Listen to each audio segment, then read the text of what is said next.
Hello, my name is Fiona, and I'm a certified teacher and a Praxis coach with Study.com. Are you planning to take the Praxis Elementary Education Curriculum Instruction and Assessment exam? This is Praxis Code 5017. This is a test with several subtopics. This worked solution set covers the subtopic of art, music, and physical education. Let's review the types of questions you can expect to encounter on the exam. Problem number 1. Throwing, catching, and using a hula hoop are examples of which type of motor skill? Manipulative, locomotor, stationary, or non-locomotor? Let's evaluate which type of motor skill includes throwing, catching, and using a hula hoop. First, locomotor skills involve movement from one place to another, such as running or jumping, which do not match our examples. Next, stationary skills refer to activities performed without moving from a spot, such as balancing or stretching, which do not involve the dynamic actions of throwing, catching a hula hoop.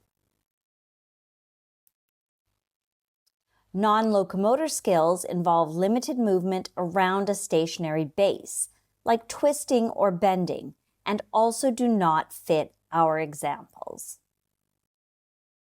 The accurate category is manipulative motor skills, which involve handling objects with control, such as throwing, catching, and using a hula hoop.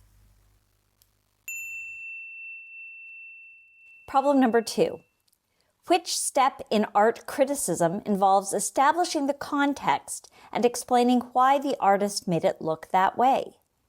Description, interpretation, evaluation, or analysis? Which step in art criticism involves establishing the context and explaining why the artist made it look that way? Let's look first at description, which involves detailing what is seen in the artwork, such as colors, shapes, and subjects, without delving into the reasons behind these choices. Next, evaluation focuses on judging the quality or success of the artwork, which involves personal opinions rather than explaining the context. Analysis involves examining how the elements and principles of art are used in the work, but it doesn't specifically address the reasons behind the artist's choices. The correct answer here is interpretation.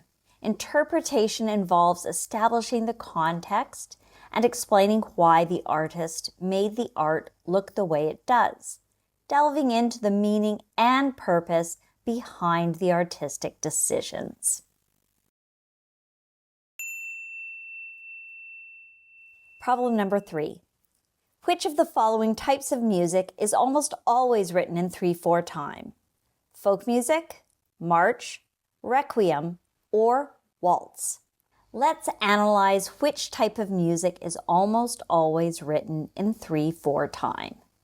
First, folk music can be written in various time signatures and is not typically associated with 3/4 time specifically. So we can cross that out. March music is commonly written in 2/4 or 4/4 time, as it is designed for marching and keeping a steady, even pace. So we can eliminate that as well. Requiem music, which is a mass for the dead, can be written in various time signatures and is not restricted to 3/4 time. The best answer here is waltz, which is almost always written in 3/4 time, giving it the distinctive rhythm suitable for the dance. Problem number 4. While traditional physical education programs were focused on competition in relation to physical activity, newer programs have which of the following as their primary focus instead? Self-expression, fitness, social skills, or enjoyment of movement?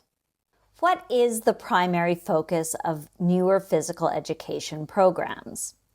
First, self-expression is important, but not typically the central focus of modern physical education. So we can cross that out. Social skills are indeed developed through physical activities, but they are not the primary focus either. Enjoyment of movement is emphasized to make activities engaging, but again, it's not the main focus. The correct answer here is fitness, as newer physical education programs primarily emphasize improving and maintaining students' physical fitness, encouraging healthy habits for life.